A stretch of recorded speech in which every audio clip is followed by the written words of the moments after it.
Bismillahirrohmanirrohim. Assalamualaikum warahmatullahi wabarakatuh. Selamat pagi untuk semua siswa dan siswi kelas 3 SDI Al-Falah 2 pagi. Semoga kalian semua dalam keadaan sehat walafiat. Amin.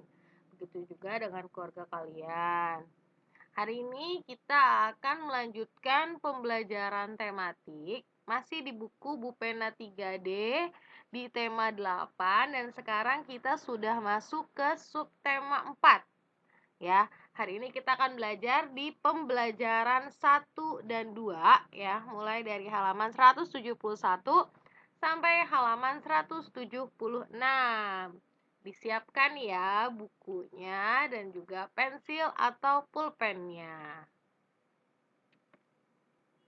Untuk di pembelajaran 1 dan 2 akan ada 4 pelajaran, yaitu bahasa Indonesia, matematika, PPKN, dan juga SPDP dengan KD yang sudah tertera ya, dengan tujuannya juga.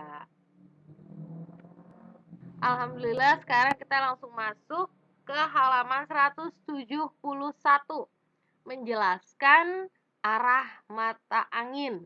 Nah, pasti kalian pernah lihat ya, arah mata angin itu adanya di kompas. Oke. Arah mata angin adalah panduan untuk menemukan atau menentukan arah. Nah, arah mata angin dapat digunakan pada peta dan denah. Kita dapat dengan mudah ya menemukan tempat pada peta ataupun denah dengan petunjuk yang ada pada mata angin, pada arah mata angin. Nah, untuk mengetahui arah mata angin, kita dapat menggunakan bayangan matahari atau kompas ya, yang tadi Ibu bilang ya. Nah, ketiga cara tersebut ya merupakan cara yang penentu arah mata angin. Ya, caranya dengan cara-cara tersebut ya kita akan mengetahui arah mata angin dan juga kita bisa menemukan tempat yang kita ingin tuju. Jadi kita bisa menggunakan arah mata angin untuk mengetahui tempat yang akan kita tuju. Di sini Ibu kasih lihat ya, biar agak lebih jelas juga. Jadi 8 arah mata angin ya, dari utara, timur laut, timur, tenggara, selatan, barat daya, barat, dan barat laut. Nah, yang gampang itu yang harus kita ingat itu ya biasanya barat sama timur. Kalau timur itu biasanya kalau misalnya kamu di rumah kamu ngeliat matahari terbit, nah itu berarti di arah timur. Nah, ketika seberangnya arah matahari terbenam, berarti itu adalah arah barat.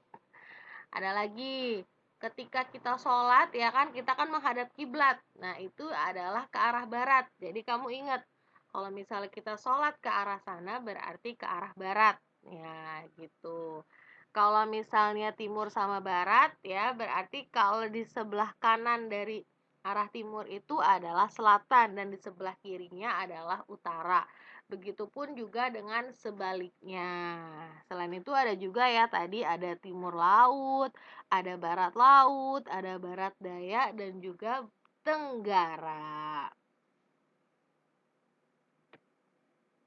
Masih di halaman 171, di situ ada ayo berlatih. Kita disuruh memperhatikan gambar denah dan kita menjawab soal.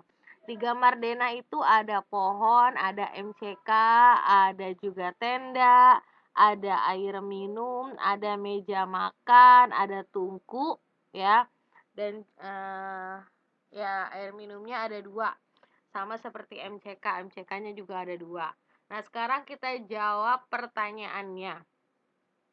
Bila kita berdiri di bawah pohon, jelaskan ya letak tenda yang tampak pada denah sesuai arah mata angin. Nah, arah mata anginnya ada tuh ya. Berarti kalau misalnya berdiri di pohon berarti tendanya itu berada di sebelah ada di sebelah timur. Tuh, silakan ditulis ya. Kemudian nomor 2, apa manfaat adanya 8 arah mata angin pada denah tersebut?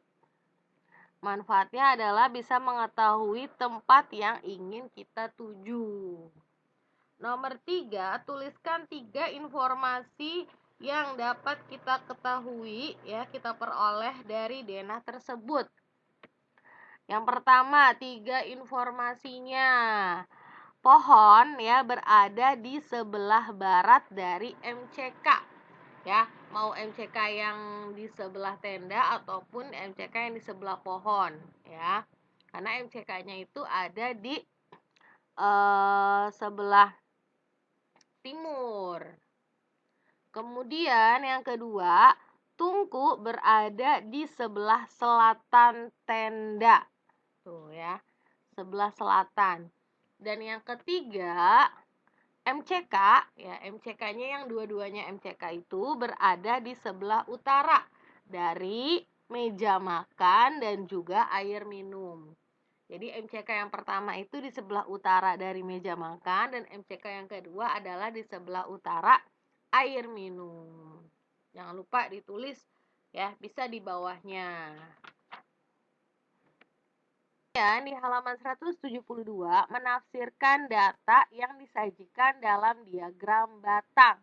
Nah, di subtema 4 ini untuk matematikanya kita akan belajar tentang diagram batang. Data yang disajikan dalam diagram batang akan lebih mudah dipahami dan juga dibaca. Nah, data dari diagram batang yang disajikan kita bisa mengetahui hal-hal berikut.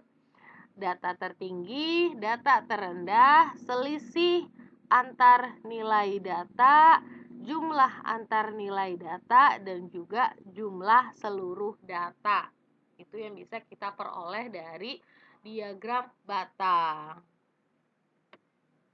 Bisa lihat contohnya di sini diagram batang Anggota pramuka akan melakukan kegiatan kerja bakti bersama. Nah, data jenis alat kebersihan yang dibawa oleh siswa. Oke, di situ kita bisa lihat ada yang bawa sapu lidi, ada yang bawa sapu ijuk, ada yang bawa kain pel dan juga bawa kain lap. Oke, di sini dari data kita bisa mengetahui hal-hal berikut. Alat kebersihan yang paling banyak dibawa adalah kain lap. Tuh, kita bisa lihat jumlahnya ada 12. Jenis alat kebersihan yang paling sedikit dibawa oleh siswa adalah sapu lidi. Ada berapa tuh sapu lidinya? Ada 4. Kemudian, selisih banyaknya sapu lidi dan juga sapu ijuk. Nah, berarti dari yang banyak dikurang yang sedikit, yaitu 10 dikurang 4 sama dengan 6. Dan yang terakhir, jumlah seluruh alat kebersihan yang dibawa oleh siswa, kita bisa jumlahin 4 tambah 10 tambah 8 tambah 12. Hasilnya adalah 34. Udah ada di buku kalian. Kita mengerjakan ayo berlatih halaman 173 dengan diagram. Nomor 1. Sekelompok anggota pramuka mendapatkan tugas untuk membuat aneka bentuk hewan dari kertas origami warna-warni. Dan dari jenis bentuk hewan yang dibuat siswa disajikan dalam bentuk diagram batang. Ada berbentuk kucing, berbentuk sapi, burung, ayam, dan juga bebek. Kalau kamu udah tahu nih misalnya jumlahnya berapa, boleh kamu tulis di atas diagram batangnya Kucing kucing 30, sapi 25, burung 10, ayamnya 15, dan bebeknya 5. Oke, setelah itu kita akan menjawab soal-soal berdasarkan diagram batang. Oke, data jenis bentuk hewan dalam bentuk diagram batang. Yang A, jenis bentuk hewan apa yang paling banyak? Oke, kita bisa lihat adalah kucing. Yang B, jenis bentuk hewan yang paling sedikit. Ya, kita bisa lihat tuh, yaitu bebek. Yang C, bentuk hewan apa saja yang jumlahnya lebih sedikit dari ayam? Ayam itu kan 15, berarti yang paling sedikit daripada ayam atau di bawah dari 15, yaitu burung dan juga bebek ya, karena burung itu dia 10, bebek itu 5. Kemudian yang D, berapa selisih bentuk hewan kucing dan juga burung? Oke, kucing itu 30, burung 10, jadi selisihnya adalah 20. Dan yang E, berapa jumlah seluruh bentuk hewan yang dibuat oleh siswa? Jadi kalau jumlah berarti semuanya harus ditambah. 30 tambah 25 tambah 15 tambah 10 dan juga ditambah 5. Hasilnya ada 85 bentuk hewan. Wah, banyak sekali ya. Selanjutnya nomor 2. Nah, perhatikan diagram batang ya, banyaknya anggota pramuka yang mengikuti kemah. Nah, di sini ada diagram batang lagi nih. Nah, di sini pertanyaannya itu adalah kita disuruh menuliskan 4 informasi dengan yang kita peroleh sesuai dengan diagram batang. Oke, di sini sudah Ibu tuliskan, nanti silakan kamu tulis. Informasinya, yang pertama, siswa yang paling banyak mengikuti kemah pramuka adalah siswa kelas 5 ya. Ada 20 orang. Kemudian, informasi yang kedua, siswa yang paling sedikit mengikuti kemah pramuka adalah siswa kelas 3 ya, ada 5 orang.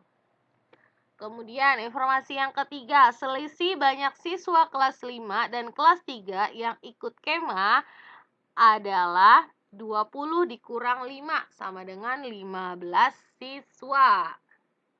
Dan yang terakhir, jumlah seluruh siswa yang ikut kemah ya dari kelas 3 sampai kelas 6 ada ya 5 tambah 10 tambah 20 tambah 15.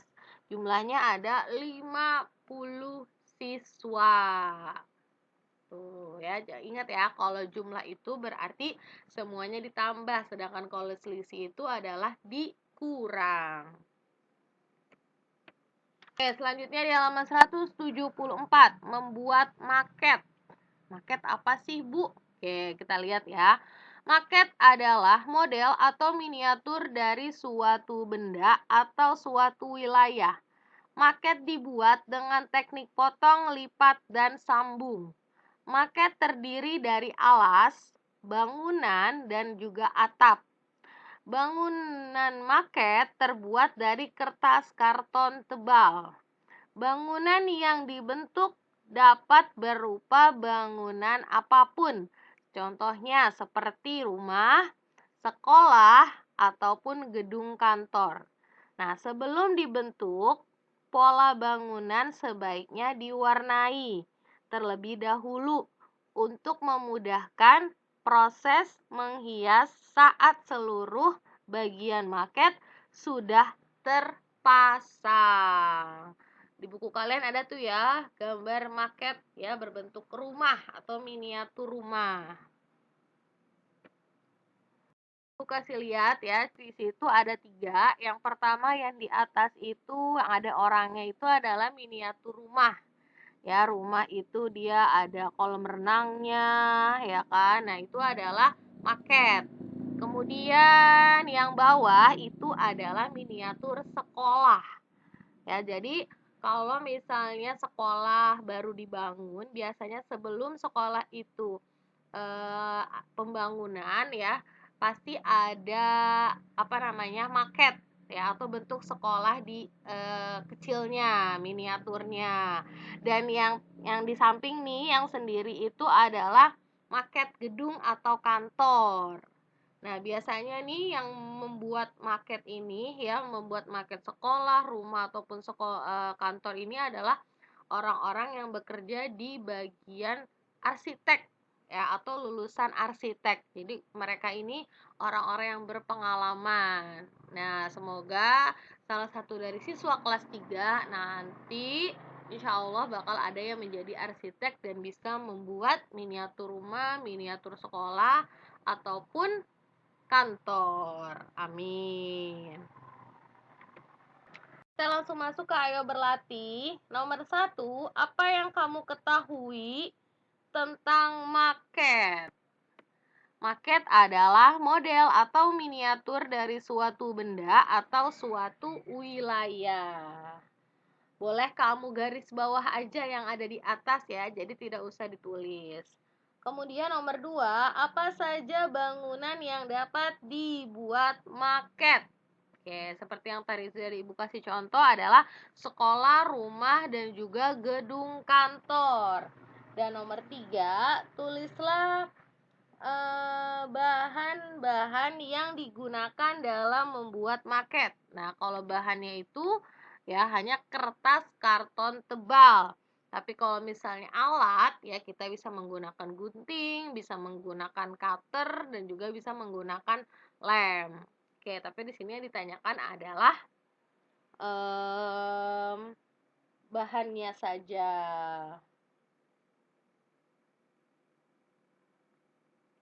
Kemudian menentukan informasi tentang arah mata angin.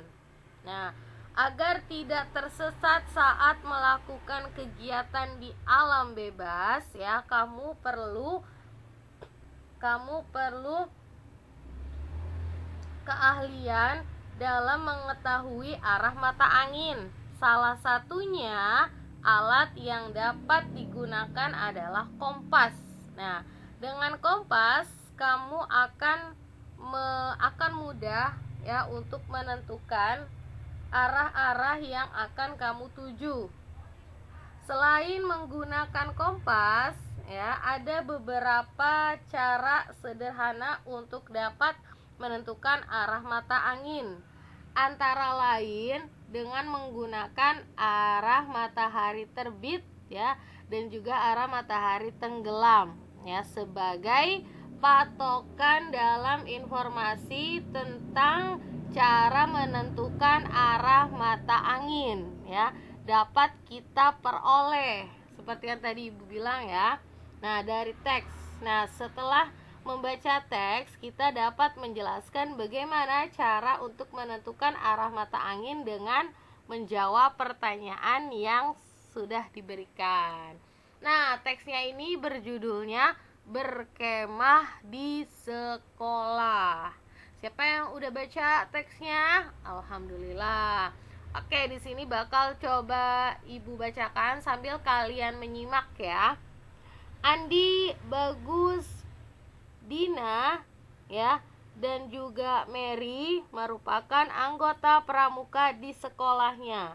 Mereka akan mengikuti kegiatan perkemahan yang diadakan oleh sekolah. Kegiatan berkemah dimulai dengan upacara di lapangan sekolah. Saat upacara bendera, mereka menghadap ke arah matahari terbit. Ingat, matahari terbit itu di arah mana ya? Kemudian, sedangkan pemimpin upacara menghadap ke arah matahari terbenam. Ingat, matahari terbenam itu di arah mana? Tadi sudah Ibu bilang ketika di awal. Nah, setelah selesai upacara, mereka diberikan tugas untuk membuat tenda.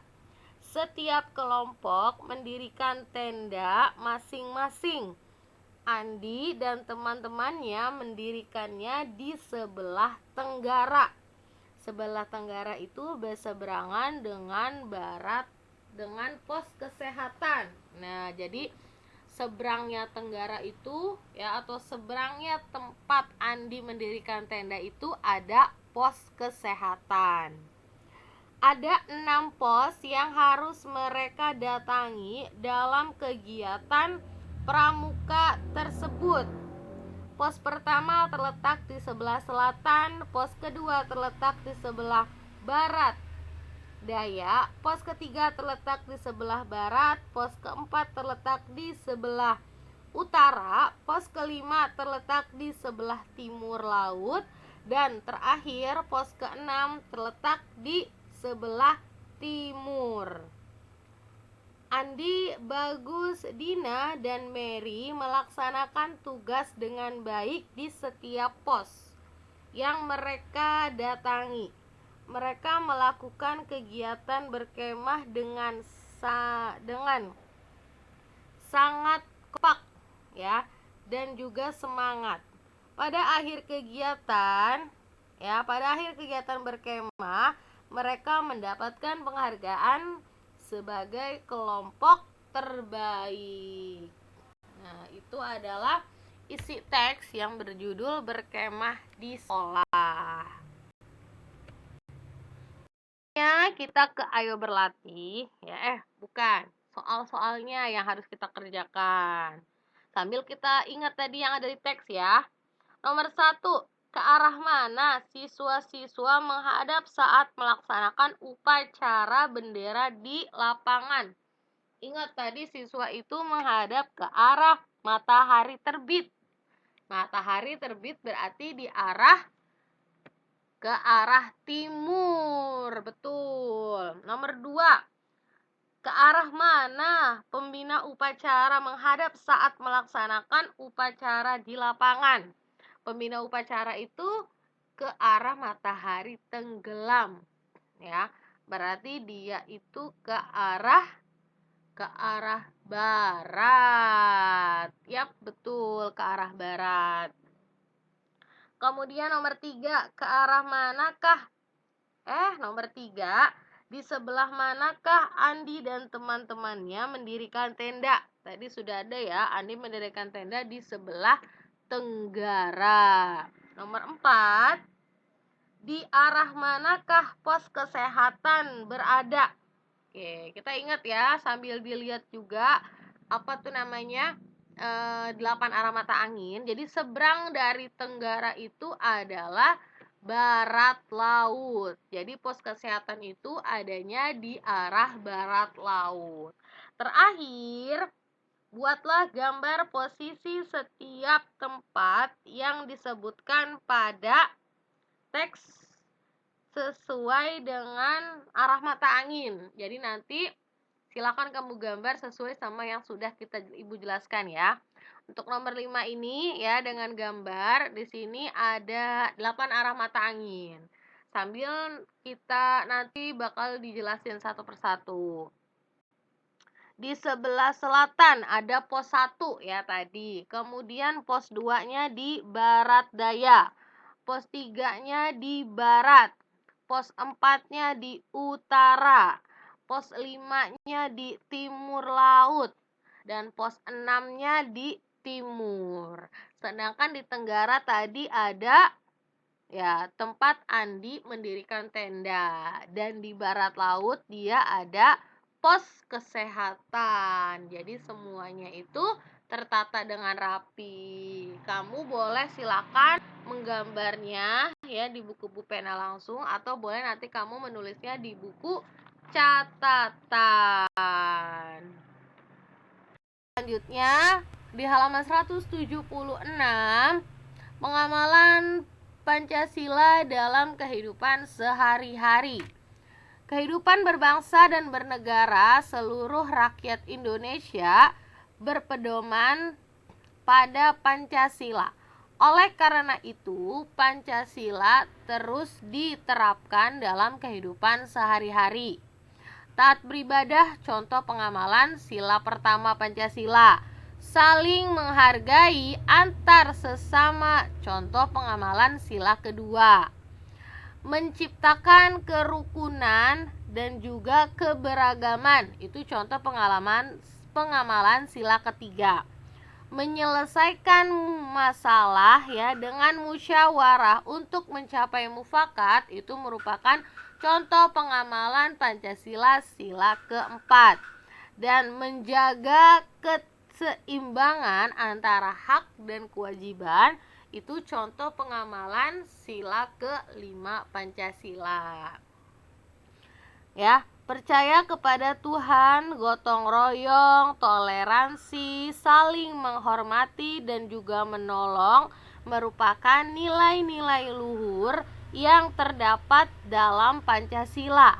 Nilai-nilai luhur tersebut harus kita jaga dan harus kita laksanakan dalam kehidupan sehari-hari. Oke, kita langsung ke ayo berlatih. Nomor 1, tuliskan nilai-nilai luhur yang terdapat pada Pancasila. Ya, percaya kepada Tuhan, gotong royong, toleransi, saling menghormati, dan juga menolong. Nomor 2, tulislah satu contoh nilai luhur yang kamu terapkan dalam kehidupan di rumah. Adalah taat beribadah ya, apalagi kan di bulan Ramadan ini pasti kamu rajin untuk beribadah.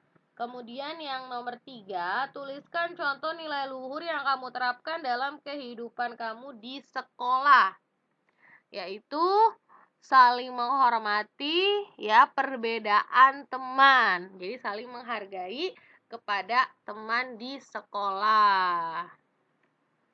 Alhamdulillahirobbilalamin. Selesai untuk pembelajaran hari ini. Jika masih ada yang belum paham, kalian bisa bertanya ke wali kelas masing-masing. Tetap jaga kesehatan ya. Sekian untuk pembelajaran hari ini. Wassalamualaikum warahmatullahi wabarakatuh.